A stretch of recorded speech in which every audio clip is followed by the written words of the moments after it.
as we transition over to the softball team, who is now playing, who also played Stanford over the past week.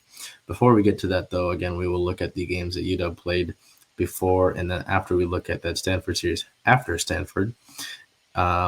Playing Seattle U at home on April 26th, winning that game 6-2. Player of the game, shortstop Bailey Klingler, going 2 for 3 with 2 runs and 2 RBIs.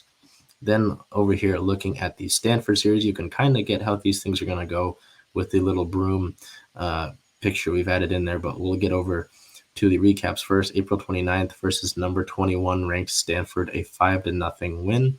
Player of the game, number 1 right fielder Maddie Husky, going 2 for 3 with 2 runs and 3 RBIs.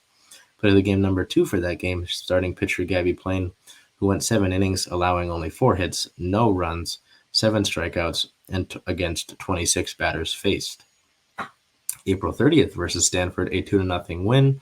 Player of the game, number 1 and number 2 are both the pitchers from that game.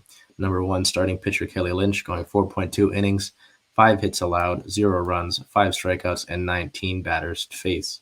Player of the game, number 2, relief pitcher Pat Moore, going 2.1 innings, closing that game out, allowing no hits, 6 strikeouts on 9 batters faced, while earning the save for that game. And then UW looking for the sweep there on May 1st versus Stanford, a 3-1 win. Player of the game, starting pitcher Gabbie Plain, Gabbie going 7 innings, 4 hits allowed, 1 run, the earned run, 1 walk, 9 strikeouts on 27 batters faced. So with that win, UW got to a 10-game winning streak, and this was all coming after I remember being a little bit critical of UW following series losses to Cal, and then I think being swept by UCLA. Granted that UCLA is one of the top 5 teams in the country, it makes a little bit of sense, but if you wanted to really resurrect any demons from last season where you had seeding issues and you had to play Michigan in that weird super regional, you got to take care of business against these teams in your conference because the Pac-12 is such a good softball conference.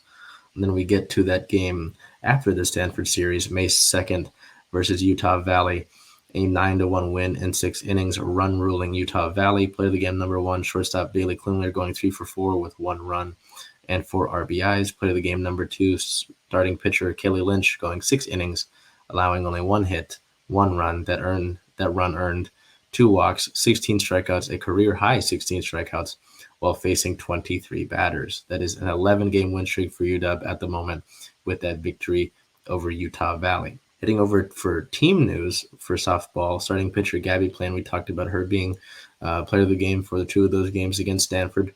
She would earn Pac-12 Pitcher of the Week honors for the 2nd week in a row. She appeared in 2 games against Stanford, as we mentioned, throwing 2 complete games, including a shutout. She earned wins number 15 and 16 on the year. Through 14 innings, she threw 16 strikeouts, allowing only 1 walk, and only giving up the 1 earned run. It is her 4th time this season that she has earned the Pitcher of the Week honor in the Pac-12, and the 11th overall time that she has done so in her career.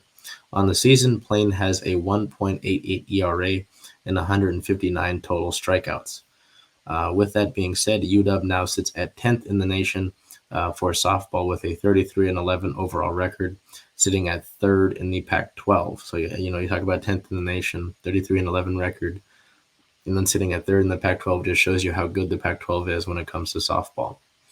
Looking ahead, softball takes a road trip to Utah, playing a 3-game slate against the Utes, starting on May 6th at Utah with a 4 o'clock first pitch, May 7th at Utah with a 1 o'clock first pitch, and then May 8th at Utah with an 11 a.m. first pitch.